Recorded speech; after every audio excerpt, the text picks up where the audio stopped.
got my prepared inks here.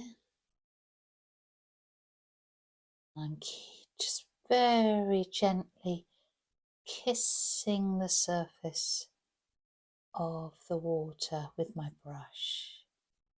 I'm letting them stay on for quite a long time because this is a big area and I don't want the rings to be too narrow. I can leave it longer for thicker rings, or I can be quicker for narrower rings and make the pattern not that I want. This is the pattern that the Suminagashi wants. Of course, I've got some. Oh, I've made that brush dirty. That was silly. I have some control.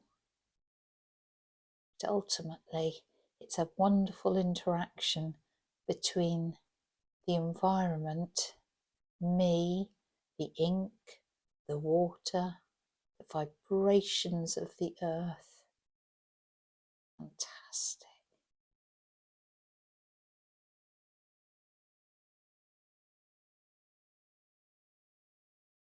Let's see what happens. Oh no! Oh, I just dropped my brush in there. But what did I say about it's an interaction of the environment? Let's waft and break up some of those patterns. Might give it a gentle blow this end to see what happens.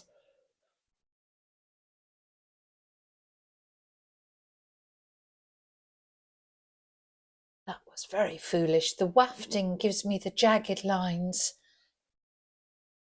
The blowing is a bigger movement and will move it all around. But I need to say that I shouldn't panic because Suminagashi does what Suminagashi wants, and that's what it wanted to do today, and it may be very, very beautiful. It may not. We'll find out.